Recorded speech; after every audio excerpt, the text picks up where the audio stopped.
Vía Pública. ¿Cómo están ustedes? Muy buenas noches, bienvenidos a Vía Pública. Durante la jornada de este miércoles, el Colegio de Profesores y sus bases revisaron la propuesta entregada por el gobierno para poner fin a un paro que está en su sexta semana.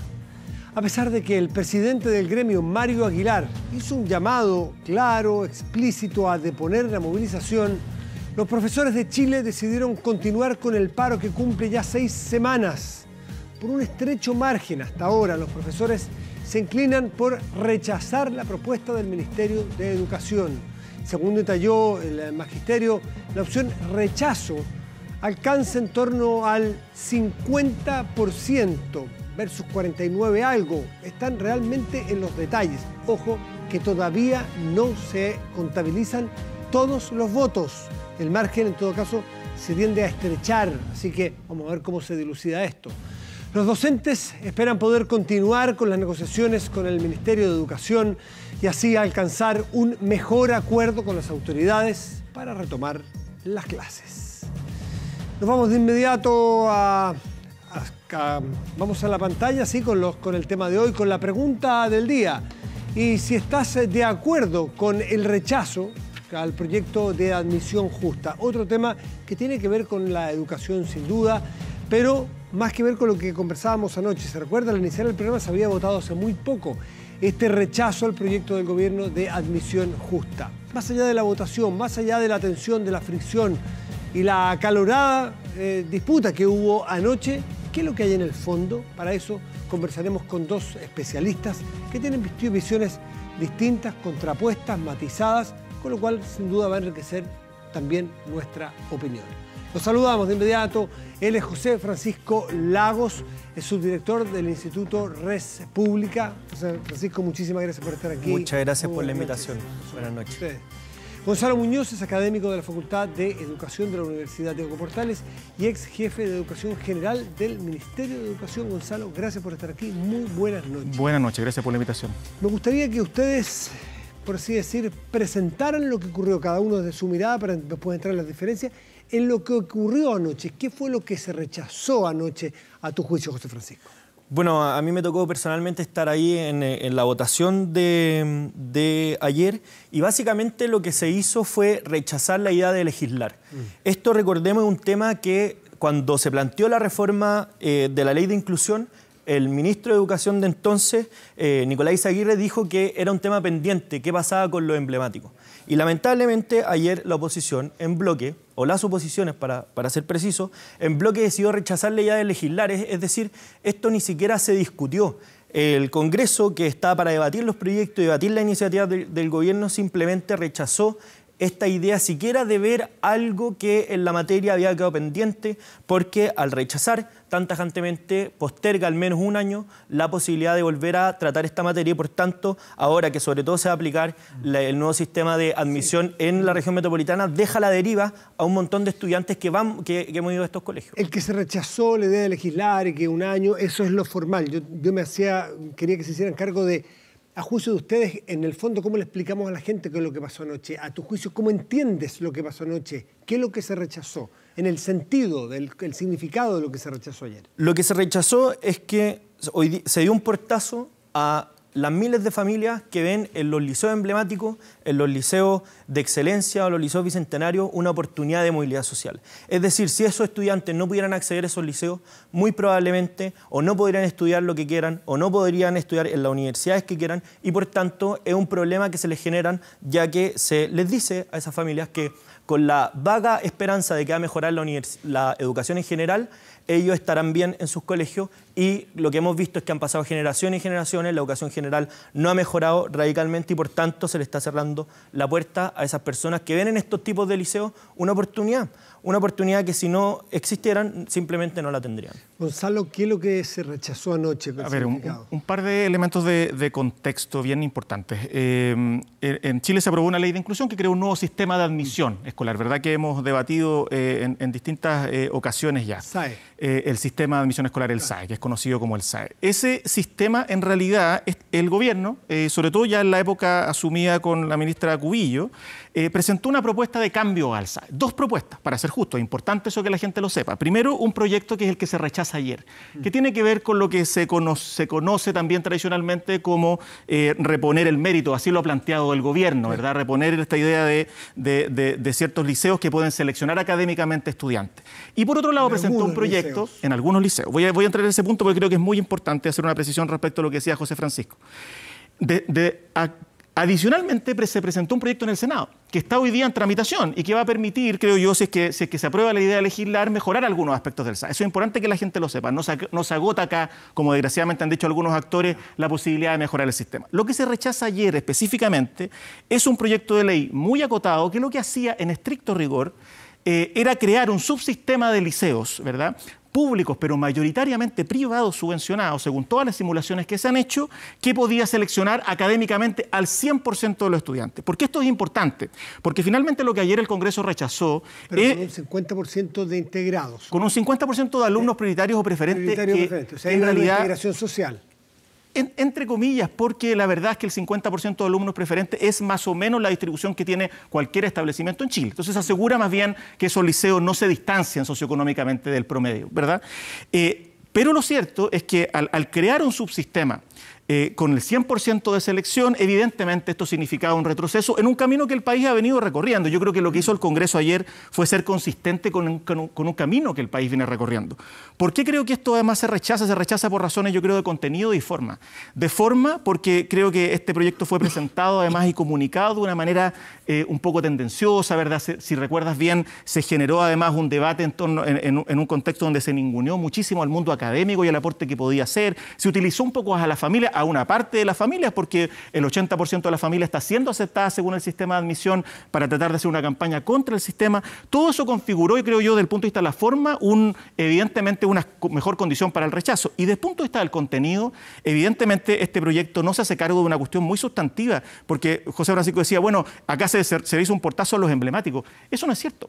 Lo cierto es que este proyecto ponía foco fundamentalmente en un subsistema de colegio, donde efectivamente un puñado muy pequeño responde a los colegios emblemáticos. Si el gobierno de verdad hubiera estado interesado en hacer un ajuste a la ley de inclusión pensando fundamentalmente en los emblemáticos, que es un poco lo que citaba José Francisco, que dijo en su minuto el ministro Izaguirre, se hubiera presentado otra ley. Nada que ver con lo que se presentó, que como te digo, fundamentalmente lo que hacía era crear un sistema mucho más grande, ¿verdad? Y que además privilegiaba también a un grupo de colegios privados. ¿Es un subsistema para que los colegios seleccionen y de alguna manera, algunos han dicho, es la retroexcavadora al sistema que se había aprobado en el gobierno anterior? No, sin duda no es la retroexcavadora porque no es la medida, la nueva gran reforma al sistema de admisión escolar que hoy día ya está entrando en vigencia. Pero a mí me llama la atención lo del subsistema, porque lo que proponía el proyecto de ley era una serie de requisitos que tenían que cumplir los colegios para poder seleccionar por mérito. Es decir, no era que cualquier colegio pudiera hacerlo, sino que uno que haya cumplido requisitos específicos. Pero a mí me llama la atención como el rechazo a que, por ejemplo, pudieran ser privados, que son los colegios subvencionados, si se supone que con la ley de inclusión ya no existe ninguna diferencia más que quién es el dueño del colegio. Entonces, para ti, al parecer, es más relevante quién es el dueño del colegio versus el resultado y la oportunidad que genera. Porque si es verdad que esos liceos, que esos colegios generan movilidad social y permiten a alumnos de escasos recursos ingresar a ellos y le permiten movilidad social, eso es un aporte independientemente de quién lo genere, si es un colegio estatal o es un colegio particular subvencionado. Gonzalo, ¿hay alguna forma, tú que eres partidario del rechazo de ayer y partidario y trabajaste en la ley anterior del gobierno de la presidenta Bachelet, de buscar una fórmula en algunos colegios, en algún porcentaje, para que los alumnos verdaderamente destacados, los que tradicionalmente fueron entrando al Instituto Nacional o al Carmela Carvajal, qué sé yo, tengan algún, no es un privilegio, pero tengan la garantía de poder elegir esos mejores colegios? Qué bueno que lo preguntas, porque la ley de inclusión estableció una excepción. ¿Cómo los liceos emblemáticos, que son tradicionalmente conocidos como emblemáticos,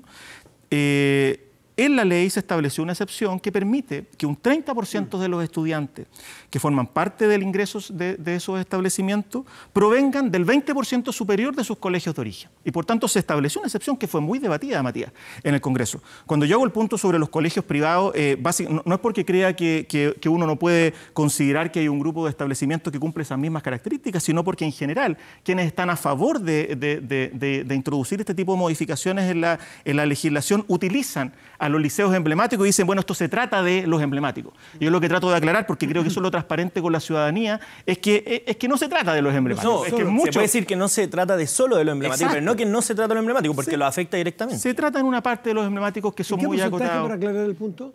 Son 300, en todas las simulaciones que ha hecho, sobre todo la Universidad Católica, respecto del grupo de establecimientos que cumpliría los criterios que describía José Francisco, estamos hablando de un grupo de 300 para cerca de 2.500 liceos que tenemos en nuestro país, ¿verdad? Eso entonces equivale más o menos al 8-10% de la matrícula. 300 de 2.500 serían los que, según el proyecto de ley, podrían elegir el 100%. Sí, efectivamente, es un grupo reducido, sí. Claro. Y ahí hay una pregunta, ¿es un grupo reducido o no es un grupo reducido? Yo efectivamente creo que si bien es más que lo que la ley de inclusión estableció, ¿verdad? Es al mismo tiempo, sigue siendo una discusión muy, y es el tema fondo, creo, Matías, sigue siendo una discusión muy encapsulada respecto del 7, del 6, del 8% de la matrícula, ¿verdad? Y volvemos a desviar la atención de lo que es verdaderamente importante. Y yo creo que eso tiene un efecto en el debate público, tiene un efecto en la preocupación de las autoridades que parecieran estar hoy día más concentradas en un debate que, insisto, va a beneficiar con suerte, ¿verdad?, al 5, al 6, al 7% de los estudiantes, cuando el debate de fondo, insisto, es qué pasa con la educación en general. Alguien dirá, bueno, uno puede caminar y mascar chicle al mismo tiempo. Lo cierto es que no ha sido ese el tono del debate en estos 2 años. Hemos más bien demostrado que el foco puesto en un proyecto que pone necesaria atención, que pone una atención, en mi opinión, completamente desmedida en este grupo pequeño, hace que este otro debate importante quede totalmente invisibilizado. Voy a no caricaturizar exactamente, pero voy a exponer como casi en blanco y negro en 2 posiciones. Tú defiendes el proyecto de ayer y tú defiendes el proyecto que se aprobó la presidenta Bachelet. Y estas dos no son exactamente ustedes los defensores, pero los voy a poner una suerte de juego de roles. Pero la pregunta es la misma para los dos. Si ustedes defienden cada uno de esos proyectos, ¿en qué esos proyectos benefician y favorecen a la educación pública de Chile? Que es al final, entiendo, lo que casi transversalmente todos buscamos de que mejore. José Francisco. Yo quiero ser abierto en mi postura. ¿En qué sentido? En que a mí el proyecto de admisión justa me parece un muy buen esfuerzo, un buen proyecto que da la línea correcta, pero yo soy de la idea de que son las familias, independientemente de estos criterios de mérito o esfuerzo, sino que más de proyecto educativo, las que puedan elegir el colegio que quieran para su hijo y no sea un sistema único, centralizado, el que decida por ellos. Porque en un sistema único y centralizado no se pueden considerar todos los factores que tienen las familias al momento de elegir la educación que quieren para su hijo. Y por tanto, cuando se señala que más del 80% queda en alguna de esas tres preferencias, sí, son según los criterios que ha establecido el mismo sistema. Es decir, las familias, como saben que hay otros criterios que para ellos son importantes y no se van a considerar en el sistema, por supuesto no ponen esa alternativa. Pero, por ejemplo, un dato importantísimo es que si es que yo quiero poner a mi hijo en un colegio que me queda cerca del trabajo y ese colegio tiene menor matrícula, menor matrícula de los postulantes, uno de los criterios va a ser la cercanía del hogar con el colegio. Y no va a ser reconocido el deseo de esa familia de poner a mi hijo en el lugar cercano a mi trabajo, por ejemplo. O si mi madre cuida a mi hijo al otro lado de la ciudad, no hay ningún criterio que permita reconocer eso, y porque los criterios de la familia son ilimitados y es imposible centralizarlo en un solo sistema. Y yo creo que aquí es el punto de fondo, porque cuando se habla de libertad de enseñanza, el derecho preferente que tienen los padres de elegir la educación a su hijo, eso tiene 2 patas. Uno, la libertad de armar colegio, y por tanto que los estudiantes que ingresen a ese colegio y las familias que elijan ese colegio vayan en la misma línea para garantizar la diversidad de proyectos educativos, porque es la educación donde se profundiza la diversidad de la sociedad. Y el otro lado es que los padres efectivamente puedan elegir el colegio que quieran independientemente de sus posiciones. Quiero volverlos a porque la gente entiende que hay 2 proyectos y hay 2 miradas en la educación al final, ¿no? Así en los grandes rasgos. También voy a volver a hacer una suerte de caricatura lo que el gobierno de la presidenta Bachelet empujó, lo que la ministra Cubillos empuja. No son cosas, no son llaneros solitarios, esto no se trata de eso. Pero para la gente a veces que se confunde con tantos matices, ¿no? ¿Qué representan cada uno de ellos? Porque creo que los 2 tienen legítima intención de mejorar la educación pública. Ni uno de los 2 que quiere echarla a perder. ¿Cómo ayuda el proyecto de la presidenta Bachelet? Porque es la crítica que se le ha hecho, que no estuvo enfocada en la mejoría de la educación pública esta ley. Yo creo que la esencia de la discusión que instaló la ley de inclusión en Chile y que en la que permitimos avanzar y que además ha sido reconocido, para ser justo, por organismos internacionales, por la OECD, que evaluó la reforma educacional, y un conjunto de otros esfuerzos que se han venido haciendo internacionales para mirar lo que Chile hizo, es que se generó una condición básica que además todos los sistemas del mundo, Matías, han resuelto antes que nosotros, de darle efectivamente a todos los estudiantes y a su familia, ¿verdad?, la oportunidad de acceder a los establecimientos que además son financiados por todos nosotros en Chile. Ya, pero ¿qué mejora la calidad de esos establecimientos? Es que son discusiones distintas. Cuando un sistema es tan segregado como el nuestro, ¿verdad?, eso tiene que ver con la calidad, porque evidentemente lo que termina ocurriendo es que accedemos a distintos tipos de ofertas, a distintos tipos de establecimientos. ¿Esto garantiza igualdad más pareja para todos? En un primer paso que es fundamental. Y eso no significa, ¿verdad? ¿No emparejar hacia abajo? No, porque lo que hace finalmente un sistema que genera esas condiciones que son comunes para todos, que permite también, ¿verdad? Porque ¿qué es mejor calidad? Es finalmente lograr que cada uno de los estudiantes llevemos a todos los estudiantes lo más lejos posible, ¿verdad? Y evidentemente ese desafío de calidad que yo creo que tiene todo el sistema, no lo tiene solamente el sistema público, no lo tienen solamente los estudiantes más vulnerables, lo tiene todo el sistema. Eso es lo que demuestra la evidencia comparada. El público es el que provee el Estado. ¿Cómo mejoramos la calidad de los colegios públicos? Yo creo que es el debate que está pendiente. Y si yo les pregunto a ustedes dos, ¿cuál es la imagen que ustedes tendrían de la política que hoy día el gobierno de turno está implementando para mejorar la calidad de todo el sistema, para que no salgamos con los bicentenarios, que podría ser una respuesta que dieran? Lo más probable es que les va a costar encontrar esa política, porque hoy día no existe. Y yo creo que, para ser justo también, ¿verdad?, el foco en la calidad de la educación ha sido un esfuerzo importante que han hecho también distintos gobiernos, pero creo que es totalmente insuficiente. Y la pregunta de fondo, justamente para un gobierno, creo yo, que comprometió, no hay que olvidarse, que el foco iba a ser ese, no la selección, no la distribución de nuevo de las oportunidades de acceso. Bueno, uno esperaría entonces que ese debate estuviera concentrado ahí. El proyecto de la presidenta Bachelet, o la reforma más que proyecto de la presidenta Bachelet, quedó, después de aprobada y de la puesta en marcha, pendiente la calidad de la educación? En parte, pero creo que sería injusto no reconocer que esa es una reforma que, al mismo tiempo que hizo este cambio con la ley de inclusión, modificó la política docente, que hoy día es una cuestión que transversalmente se reconoce en parte, que se realizó la desmunicipalización, que avanzaron un conjunto de procesos. Entonces, si uno mira solo la ley de inclusión, evidentemente que tiene todavía deudas importantes, y hay otros cambios que hay que hacerle, evidentemente, en el futuro, entre ellos cambiar el sistema de financiamiento. Pero no reconocer que esa es una condición para avanzar en calidad para todos sería un error, y no por nada todo el mundo hace básicamente lo que Chile empezó a hacer con esa ley. José Francisco, te vuelvo a hacer la pregunta, este proyecto de ayer, ¿en qué mejoraba la calidad de la educación pública? Me permito un matiz, que la respuesta es que el nuevo sistema de admisión a la educación escolar, que un poco Gonzalo no lo quiso responder, es que no beneficia en nada la calidad, en nada, simplemente no lo toca. Entonces tuvimos 4 años discutiendo un proyecto que nos salía carísimo, que básicamente no mejoraba. Que generan las condiciones para que ahora hagan las mejoras. Eso es discutible, porque podríamos preguntar cuáles son las medidas que esperan que produzca el sistema en sí mismo para mejorar la calidad, y eso es muy difícil de saberlo. Yo creo que lo que hace Admisión Justa no es que va a lograr un cambio radical o hubiera logrado un cambio radical, es volver a la normalidad. Si es muy anormal que un alumno con talento para el estudio, que su familia se esfuerza, no pueda acceder a un colegio de calidad y eso le permita entrar a la universidad que quiere, a estudiar lo que quiera. Si esa es una situación muy rara. ¿No les parece a ustedes que en su caso, yo estuviera en la casa escuchándolo, me parece legítimo lo que ustedes defienden, porque son posturas y formas de pensamiento, pero ninguno de los dos me ha dado respuesta respecto de la esperanza de que la educación pública, que es el tronco, es la base donde se educa la mayor cantidad de chilenos y chilenas, va a tener un salto cuantitativo. Es, yo lo quiero organizar así, es legítimo, y yo lo quiero organizar así. Ok, pártanselo por la mitad, pero mejoremos la calidad de la educación pública. No está esa respuesta en los expertos. Eso es un poquito... Es que si quiere podemos conversar sobre cuáles son las medidas para la calidad. Es que en lo cual nos hemos jugado discusiones muy potentes. Claro, es que estamos invitados a un debate sobre admisión justa que se acaba de rechazar ayer. Yo personalmente creo que... calidad.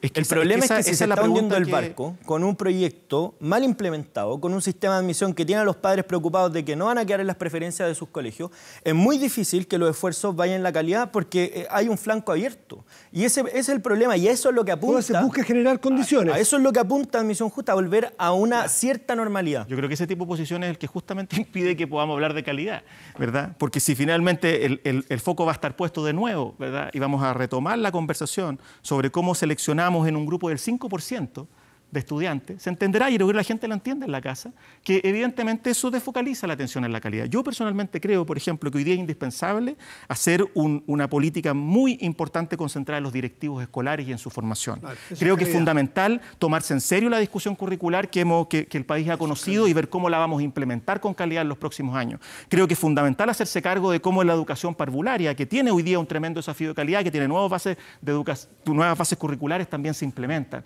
Creo que la discusión sobre la formación docente, que todavía requiere muchísimos cambios, es importante.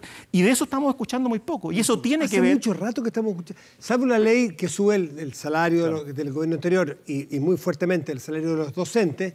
La ley docente, se llama la ley... de carrera docente, de desarrollo profesional docente. Salvo esa, que le pone una inyección de más de 2.700 millones de dólares, entiendo, en régimen.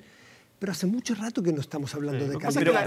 La calidad no es un abstracto, la calidad es finalmente una consecuencia, es entendida además de múltiples maneras por la gente que está en la casa, ¿verdad? Tiene que ver con el acercamiento que cada uno de nosotros tiene a la escuela. Pero procesos educativos... Por eso, y para eso, eso no ocurre en el vacío, eso ocurre en condiciones de infraestructura dignas, ¿verdad? Una discusión pendiente también y que uno hubiera escuchado muchísimo más esfuerzo en el último tiempo de cómo lo vamos a hacer para mejorar la infraestructura en la educación pública que tú planteabas, ¿verdad? La educación y la calidad ocurre en ciertos contextos, en ciertas condiciones que tienen los profesores, que tienen los directivos. El problema es que las condiciones, estamos todos de acuerdo que las condiciones importan. No están de acuerdo en las condiciones. En las condiciones mismas. Y hay un problema general, por ejemplo, el sistema de admisión escolar, la ley de inclusión, lo que hizo cuando reemplazó el copago es que todos entendemos que para mejorar la calidad se necesitan más recursos. Y lo que hizo cuando eliminó el copago es que sacó 600 millones de dólares que estaban anualmente dentro del sistema educativo, los sacó para reemplazarlos peso por peso. Esos 600 millones de dólares eran aportados por las familias que iban a los colegios subvencionados, y eso el Estado prefirió reemplazarlos peso por peso en vez de agregar otros 600 millones de dólares, con lo cual quedan 1.200 millones de dólares en el sistema que pueden servir para mejorar la remuneración de los profesores y que nos permitirían estar discutiendo temas que son relevantes en la calidad, pero estuvimos 4 años discutiendo de comprar ladrillos, comprar fierros de los colegios que ya estaban materia infraestructura instalada, es decir, que no cambió y modificó nada la calidad. Compramos argumentos, pero no voy a hacer cosas que así como nos pasamos 4 años en ladrillos y fierro, ahora nos pasemos 4 años en el tipo de admisión y en el aula segura. Estoy de acuerdo. Y los profesores y la calidad y los métodos de educación no están al lado. Pero por ejemplo, un caso que es que han pasado 3 años desde que se implementó la agencia para asegurar la calidad de la educación. Ya hay 218 colegios que se encuentran en lugares insuficientes. El gobierno lo que ha hecho es preparar un programa especial para esos niños que en cuarto básico no saben restar, por ejemplo, para focalizar la calidad y ayudarlo a ellos. Porque son cuestiones urgentes, pero yo creo que sí se puede caminar y mascar chicle, pero cuando te están atacando en los flancos y se está hundiendo el barco, bueno, lo hacen más complejo. Gonzalo, yo creo que hoy día el debate de fondo es si estamos en condiciones de pasar a un debate distinto, ¿ya? Y yo aspiro a que el rechazo que ocurrió ayer y también el proyecto que está en el Senado nos permita mejorar el sistema de admisión. Yo creo que es importante que se mejore y aprovecho de ahí de plantear una preocupación. El gobierno planteó que el sistema de admisión lo iba a implementar, que le iba a hacer ajustes, pero lo iba a implementar. Estamos a un mes, Matías, de comenzar a implementar el SAE que puede no gustarle a José Francisco, pero que está en la ley. Para el 2020. Y que hay que implementarlo ahora para la selección de la... Y no sé si tú has visto algún aviso, has visto algún encuentro específico para fomentar que las familias, que es lo más importante, lo que le preocupa a José Francisco, a mí y a ti, ¿verdad? Y a la gente que está en la casa, de estar informada respecto a ese sistema, está pasando re poco. A mí eso me preocupa muchísimo. Creo que el foco hoy día hay que ponerlo en implementar muy bien las políticas aprobadas, poner foco en calidad, y el sistema de admisión hoy día no está siendo, al parecer, una preocupación fundamental. Y yo entiendo que a lo mejor uno un poquito a regañadientes, ¿verdad?, tiene que implementar algo que no le gusta, pero hoy día la verdad es que lo responsable con el país es que ojalá la próxima semana comience una campaña de difusión, todos estamos esperando eso, para que esto funcione de la mejor manera posible en Chile. José Francisco Lagos, Gonzalo Muñoz, les quiero agradecer a los dos por venir a exponer sus puntos de vista sobre un tema que genera tanta pasión porque es brutalmente importante para el futuro de Chile. ¿Tú querías regalar un libro? Matías, te regalo un libro, Antonio Varas, que lo escribió Gonzalo Arena, de la Fundación yo lo voy a mostrar a la cámara. Instituto Res Muchas Pública. Gracias. Representa lo a acabamos de el publicar. nombre aquí, así que con este libro de Antonio Varas le agradezco muchísimo a los dos por haber estado escuchando. Gracias, muchas gracias. Hacemos una pausa, ya volvemos. ¿Está de acuerdo con el rechazo al proyecto de admisión justa? Hasta ahora, el 58% sí lo está. El 42% piensa lo contrario. Pausa y volvemos.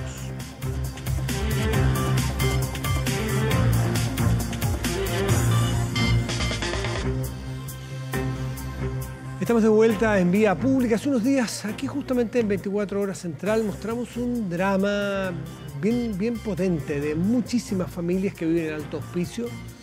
Alto Hospicio es una ciudad que queda en lo alto de Iquique, por si usted no ha tenido la posibilidad de ir, que partió como un campamento, como muchas ciudades, como muchos poblados de Chile, que a lo largo de los años se fue consolidando. Si no recuerdo mal, la cifra en torno a 100.000 familias por allí. De eso vamos a conversar también, el desarrollo social que ello tiene, pero sobre todo lo que les está pasando, porque ya no son campamentos de viviendas frágiles, muchas de esas ya hay viviendas sólidas, incluso programas sociales de vivienda allí. El asunto es que el terreno salino en el desierto, con lluvias o con humedad, hace que trabaje, que se apriete. Yo no soy ingeniero, claramente no estudié mecánica de suelo, pero es obvio que trabaja mucho y es muy flexible, se mueve, genera socavones, y las construcciones se rompen, se parten y hay que parchar. Y familias que lograron su casa, muchas de ellas las van a perder o las están perdiendo. Entonces el gobierno va hacia allá y tiene que proponer junto con la municipalidad un proyecto viable para que esa gente recupere sus viviendas. Está con nosotros Guillermo Rolando, subsecretario del Ministerio de la Vivienda y Urbanismo. Gracias por estar aquí, Guillermo. Buenos días, muy buenas noches. ¿Cómo estuvo en la explicación de mecánica de suelo? Estuvo bien, ¿ah? ¿Eh? Parece que tuviste algunos cursos de mecánica algún tiempo. Sí, pero atrás. me echaron, no lo pasé. Faltaba probablemente... Bueno, ¿qué faltó? Lo explicaste antes muy bien desde la mecánica. Sí, agregar una variable que es bien esencial en lo que pasa acá, que es el agua. El agua, cuando llueve, claro, y disuelve la sal, por eso y trabaja, ¿no? A eso me refería. Ah, perfecto. Está absolutamente claro, porque los suelos salinos en realidad estructuralmente funcionan muy bien cuando no tienen agua. O sea, son muy sólidos. Yo creo que todos nos acordábamos en el norte. Las piedras de sal. Sí, las piedras de sal, sí, ¿cierto? Claro, hasta con un chuzo que cuesta mucho romperlo, ¿no?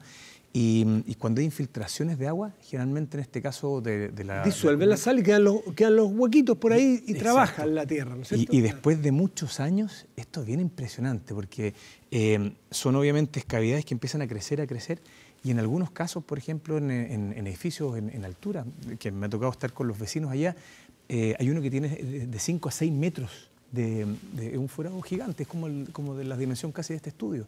Entonces, como te podrás imaginar, eso le produce que se fracture un edificio pero completo. Los que hemos estado en Alto Hospicio, yo muy a la pasada, pero sé ubicar dónde está y conozco qué significa. ¿Qué profundidad tiene para poder hacer fundaciones en casas o edificios allí? ¿Dónde termina este material salino para que haya una roca? Porque es un tremendo muro que se ve desde Iquique, ¿no es cierto? Así es desde Iquique, claro, ¿cierto? Iquique la parte baja y después vienen los cerros, las dunas, ¿cierto? Claro. Mucho nos acordamos de la duna de Dragón, que es preciosa, y en la parte alta es Alto Hospicio, una comuna de cerca de 120.000 habitantes aproximadamente. Y donde nosotros hemos ido observando son, por los catastros que tenemos, son cerca de 6.000 viviendas afectadas. 6.000. ¿Y hay roca cuántos metros más abajo? La verdad que el suelo salino, por lo menos los distintos lugares, obviamente no es completamente homogéneo, pero son varios metros de suelo salino que se comporta, como recién lo mencionaste, de manera rocosa. Entonces, si es que no hay las filtraciones de agua, funciona de manera impecable. Pero eso es imposible de evitar. O sea, es imposible evitar. Lo interesante, antes de explicar obviamente lo que estamos haciendo y todas las dificultades, es que ya desde el año 2013 el Ministerio de Vivienda cambiamos ciertas normas de constructibilidad. Y desde el año 2016, que era para los programas de vivienda social, y desde el año 2016 ya se cambia la norma de construcción chilena en suelo salino. ¿Y cómo se puede hacer? Esto es bien interesante porque se ponen, por ejemplo, unas membranas. Tú haces las fundaciones, entonces pones membranas de modo que cualquier filtración de agua no conecta con la tierra. También, por ejemplo, todo lo que son las tuberías de las redes sanitarias, también las aíslas. Las saca muy rápido. Y las logras aislar, de modo que si es que hay alguna filtración, no hay contacto con la tierra. Y lo otro son los cambios de materiales. Todos nos acordamos del PVC. El PVC para muchas cosas hoy día ya deja de funcionar. El PVC es muy rígido, ¿no? Y aquí si hay cavidades... Exacto. Tal cual. Si está apoyada aquí una tubería y trabaja el suelo, hay una cavidad, la juntura así es. Va a trabajar así, va a gotear y va a producir más cavidades. Así es, tal cual. Y por eso nosotros le hemos llamado un terremoto silencioso, porque por años, es distinto cuando ves una manguera, un chorro de agua, ¿cierto? Que es evidente y hay que cortarlo. Pero cuando tienes estas filtraciones que son graduales y después lo que nos cuentan los vecinos de 10, 15 años después, y se empiezan a quebrar las casas, literalmente Vimos las imágenes, a fracturar. Son 6.000 casas las que hay que reparar. En distintos grados. Obviamente hoy día, por ejemplo, son 4 edificios que están absolutamente fracturados y que están con decreto de demolición, con nadie viviendo dentro y que hay que demolerlo. Son hoy día, desde el plan de viviendas aisladas, se considera, en total son cerca de 200 unidades más o menos las que nosotros ya previsibilizamos que hay que demoler y volver a reconstruir. Y el resto son reparar las viviendas, las pavimentaciones también se te hunden, cambiar todo lo que son las redes, entonces, y esto en distintos territorios dentro de la misma comuna. Guillermo, desde cambió la norma el 2016. 2016 la norma ya chilena. ¿Y se han construido viviendas sociales después de esa norma? Claro. ¿Y cómo se han comportado? No, o sea, por lo pronto, afortunadamente, muy bien. O sea, claramente, fenómenos similares también han ocurrido en ciudades como Arica, Tocopilla de menor manera, y en Arica también, con las mismas nuevas tecnologías. Hay otra zona, por ejemplo, en Arica que se llama Huañacagua, que se tuvo que demoler un número importante de viviendas y se vuelve a reconstruir con tecnologías actualizadas. ¿Y cómo entra el gobierno ahí a ayudar, a subsidiar, a apoyar a estas familias? Porque a lo mejor hay allí algunos proyectos que fueron financiados con recursos del Estado. Y el Estado entonces tendrá que hacerse cargo. Oiga, usted Estado me dio un subsidio en una casa que está como la mona hace poco tiempo, porque ustedes no hicieron el trabajo bien hecho, no ustedes, sino que el Estado. Bueno, tienen que reparármelo. Eso es comprensible, pero a lo mejor algún privado hizo su casita. Con su plata, con sus ahorros, sin pedir un subsidio. ¿El Estado va a ir en ayuda de ellos también? Eso es bien importante. Los programas del Ministerio de Vivienda siempre apoyan a distintos segmentos. Obviamente, por ingresos, esto más allá del caso puntual de Alto Hospicio. Familias ya de ingresos medios altos y altos, obviamente no los apoyamos, pero familias hasta de ingresos medios siempre se ha focalizado en lo más vulnerable. Indistinto de que si la vivienda fue 100% construida por el Estado vía Servio o si son personas quienes las compraron de manera, con su esfuerzo obviamente, a través de un crédito hipotecario, pero si están dentro de los segmentos que apoya el Estado, como este tipo de planes, por supuesto que los apoyamos. Antes de cambiar de tema, subsecretario, me gustaría que me dijera para estas 6.000 casas que están tan complicadas, ¿para cuándo hay unas soluciones concretas o empieza la reparación o demolición y construcción de algo nuevo? Partimos, de hecho, esto es bien interesante, partimos el viernes pasado ya con el plan. Vuelvo un poco más atrás, que interesante, la primera reunión fue en uno de los barrios, con los parlamentarios, con el intendente que nos ha invitado a que podamos armar esto, con el alcalde también de Alto Hospicio. Y la verdad que logramos en poco tiempo, entre todos, y sobre todo con los dirigentes, en 4 meses de armar un plan. Que lo fuimos a presentar el viernes, pero ya partiendo, para que no sea solamente... ¿Fue bien recibido por la gente que vive ahí, que conoce ese terreno? Muy bien recibido. Estuvimos en un sector que se llama Alboro, uno de los barrios históricos, que me ha tocado estar ya en varias ocasiones en este lugar. De modo que ya partimos, esto es lo principal, partimos ahora ya dentro de poco con las demoliciones, ya están los diseños de las viviendas, y ahora obviamente vienen las siguientes fases. Estamos cerrando todos los temas de las demoliciones, obviamente, para los edificios, pero el sentido de urgencia, esto yo creo que es bien interesante el poder transmitir. Son casas. Y como nosotros le decimos, o lo definimos, ¿no? como un terremoto silencioso, la verdad que lo tomamos como gobierno como si fuese una emergencia propiamente tal, porque lo es. Imagínate, hubiese algún sismo grande con viviendas que estén en condiciones muy precarizadas por estos forados. La verdad que los problemas serían enormes. Ahí hay una foto, no lo había visto, claro. Hay una de las fotos y que se ve en distintas partes de la ciudad. Así que afortunadamente el plan ya parte, la urgencia está, codiseñado con las familias, y la primera fase, eso también es relevante. Vamos a partir con 700, que son las más urgentes, en esta primera fase, y después obviamente en los siguientes periodos vamos a incluir a muchas más. Guillermo Rolando, subsecretario del Ministerio de la Ciudad, de Vivienda y Urbanismo, se va a cambiar el nombre. Así es, está actualmente en discusión en el Congreso. Todavía es el Ministerio de Vivienda y Urbanismo, así es. El MIMBU. Y en ese ministerio se está trabajando, estudiando y empujando esta ley de integración. Es decir, que donde haya recursos del Estado, donde se vaya a financiar con subsidios, tratar de hacerlo en lugares que tengan más valor, que estén mejores conectados, por ejemplo, cerca de los metros, que también es un financiamiento público, por lo tanto tiene sentido y coherencia, pero que allí no solamente manda el mercado en que, como son más caros, pagan los que pueden y los que tienen menos plata van quedando en la periferia, sino que integración social de distintos tipos de vivienda en un mismo lugar. ¿Cómo va eso? Así es. Es importante también poner en el contexto que los programas de integración social desde el Ministerio de Vivienda se vienen haciendo hace 10 años, con mucho éxito en los últimos 3-4 años. ¿Qué implica básicamente? Es como tú, en un mismo proyecto, ¿cierto? Puede ser un edificio o viviendas en extensión, familias de ingresos distintos pueden habitar en el mismo lugar, en el mismo territorio, ¿no? Que sean vecinos, que puedan convivir. Y eso genera... Confianza, tejido social. Pero absolutamente. Lo que hemos reforzado mucho, y esto es transversal políticamente. Sí, viene el 2009 ha pasado por 4 gobiernos. Así es. Bachelet, Piñera, Bachelet, Piñera. Y como construimos años atrás, ¿cierto? Ciudades muy segregadas, ¿no? Las familias de ingresos altos en una parte, las familias de ingresos medios en otra parte, las familias de ingresos más bajos en otro sector. El poder generar este tipo de proyectos tiene una riqueza muy, muy grande, desde el punto de vista también, como muy bien lo planteas, Matías, desde lo que es la cohesión, tiene una serie de otras variables también académicas bien importantes. ¿Y esto está aprobado ya, subsecretario? Se han entregado, imagina, hoy día mismo tuve una reunión en la mañana respecto a estas temáticas, 130.000 viviendas se han entregado ya integradas. Ya integradas, los volúmenes son bien grandes. Pero hoy se aprobó algo, me dijiste.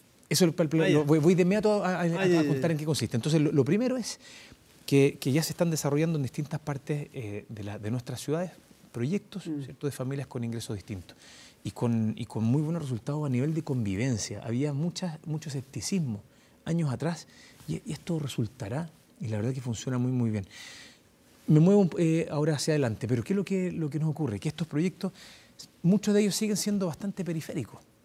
Entonces, lo que nosotros le llamamos, hay una integración social en un proyecto. Periférico en cuanto a la ubicación geográfica. A las distancias. O sea, están integrados en sí mismos con distintos, pero siguen estando en lugares más periféricos. Más alejados Ahora de la hay que ciudad. traer esa misma cohesión a lugares más valiosos. Justamente. Cerca de una estación de metro, por ejemplo. Y por eso que hay una ley que se promulga en el 2014 y que el reglamento, después de mucho tiempo que se fue discutiendo, y lo trabajamos bastante, y se promulgó justamente hoy día.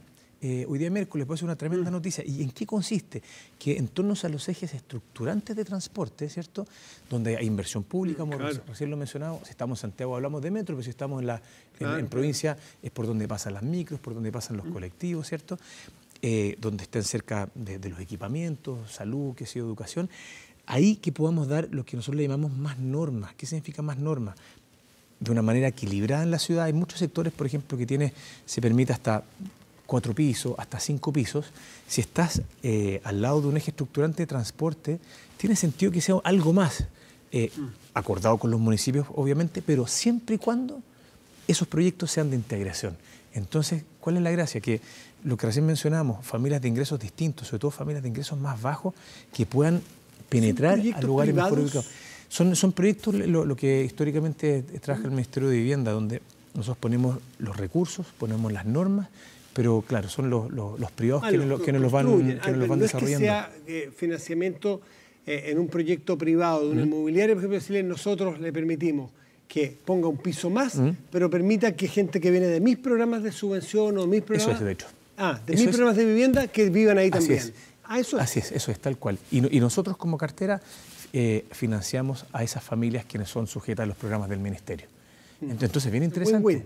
Un win-win, absolutamente. Claro, quien hace el proyecto puede rentabilizarlo más porque tiene otro piso. Así es. Pero ese piso no es para venderlo. Pero siempre y cuando acojas a familias quienes están dentro de los programas del Ministerio de Vivienda, quienes de otra manera, en algunos casos, estarían en lugares no tan bien conectados. Hay un mito que no sé cuánto tenga de evidencia esto, o de coherencia con la realidad. ¿Cómo se comportan los precios en viviendas similares, de ubicación similar y de características similares, cuando es con integración y cuando no?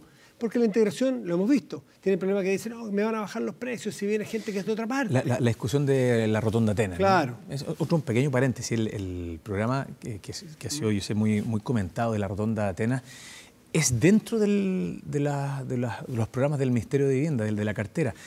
Hay bastante evidencia en distintos países y por lo pronto lo que nosotros hemos detectado es que no tiene incidencia en bajar los precios, que es el gran temor de muchos, ¿no? Y hay que entender, aquí no están ni los buenos ni los malos, sino es como nos ponemos todos de acuerdo como sociedad, pero afortunadamente, y hay bastante literatura en eso, no hay afectación de precio, entonces se genera mayor cohesión, se genera una serie de otras bondades y también, obviamente, la gracia de que los barrios en distintas partes del país sigan surgiendo. Guillermo Rolando, subsecretario del Ministerio de la Vivienda y Urbanismo. Guillermo, muchas gracias por estar aquí esta noche. Matías, nuevamente, muchas gracias por darnos este espacio. Nada, por favor, y saludo a la gente de Alto Hospicio que nos estará viendo, soluciones a la mano, soluciones ya más bien en el horizonte, y las autoridades vienen para acá, que para pongan fechas y para que exijamos esas fechas, y si no, ustedes avisan nomás, invitamos al subsecretario de nuevo a preguntar. Que esté muy bien, subsecretario. Matías, muy buenas noches, muchísimas gracias. Hacemos una pausa y ya volvemos aquí en Vía Pública.